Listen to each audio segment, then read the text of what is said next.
A famous philosopher once said, "Try not. Do or do not. There is no try." That philosopher is Yoda of Star Wars fame.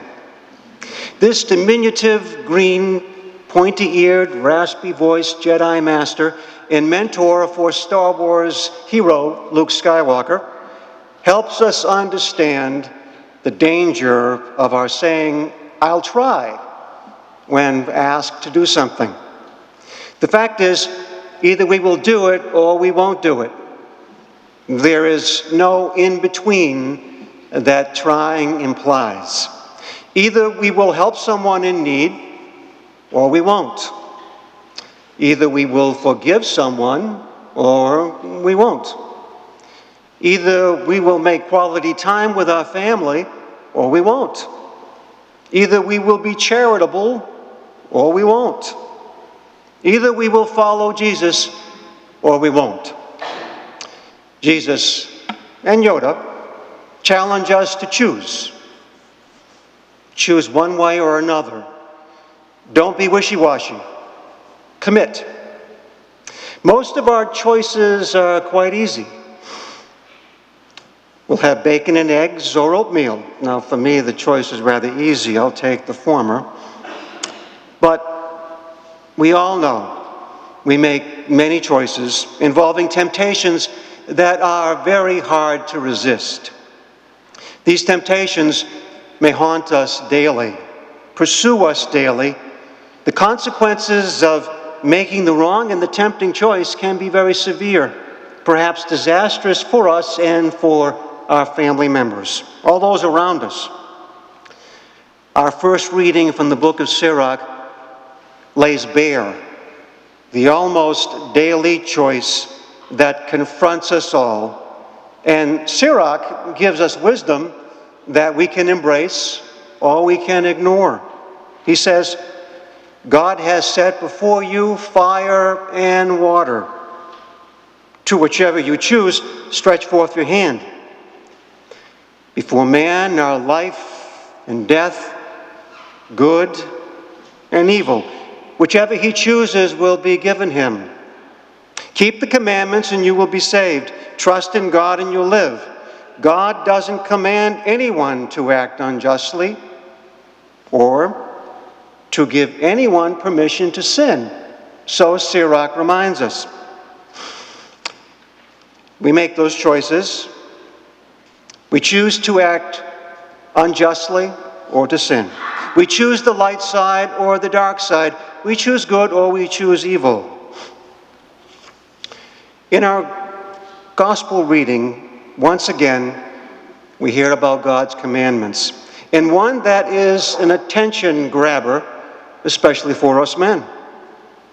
Jesus tells his disciples, and now us, your ancestors said, "You shall not commit adultery." But I say to you, anyone who looks at a woman with lust has already committed adultery with her in his heart. Why this eyebrow-raising Jesus addition to the law of Moses, to the commandments? And the answer really is very simple.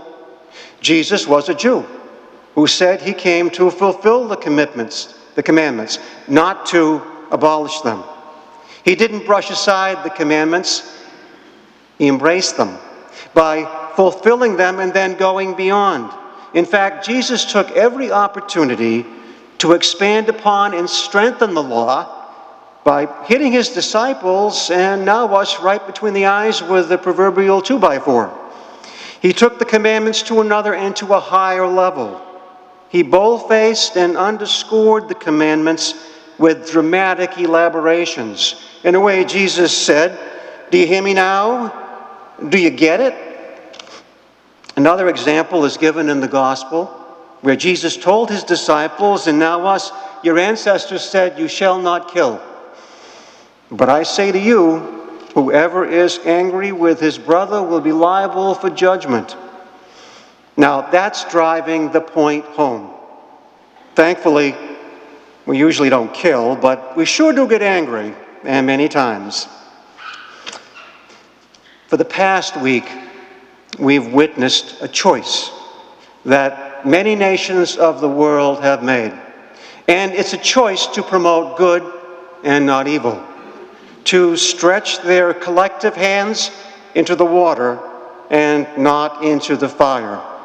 The choice was to attend the 22nd Winter Olympiad in Russia and not to yield to the threat of evil, which was the threat of terrorism. The choice was influenced by the desire and need for cooperation, understanding, embracing the people of other nations as friends, and, of course, friendly competition and sportsmanship in pursuit of excellence and medals, be they bronze, be they silver, or gold. This choice brings us back to try not. Do or do not. There is no try. This expression has been used since 1979 as a reminder for us to commit ourselves to something completely, win or lose. And the young men and women Olympians from all over the world are showing this to us right now. They have the commitment. They know that not everyone wins medals.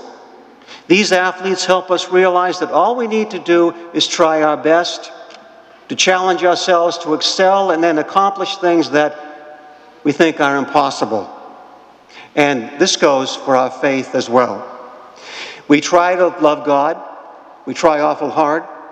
But sometimes we are adulterers by giving our love to someone or something else to gain power, prestige, and possessions.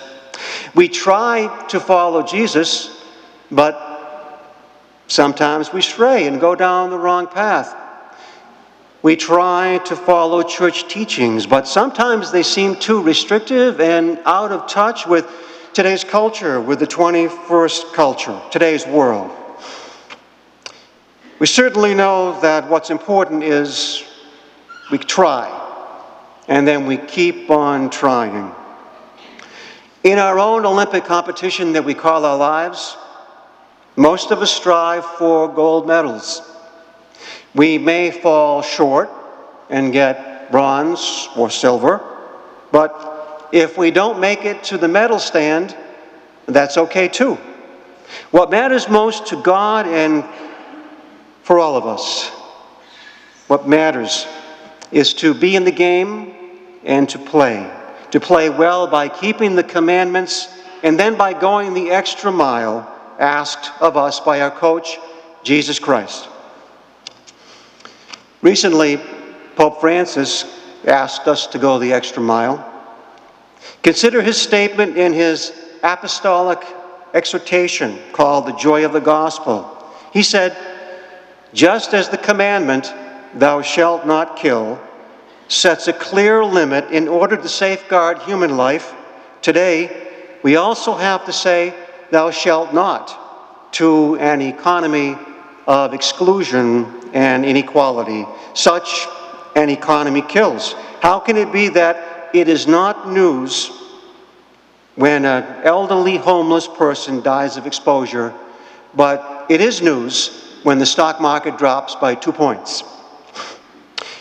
In Jesus' Olympics, Pope Francis is a gold medalist. Let's try to join him on the podium.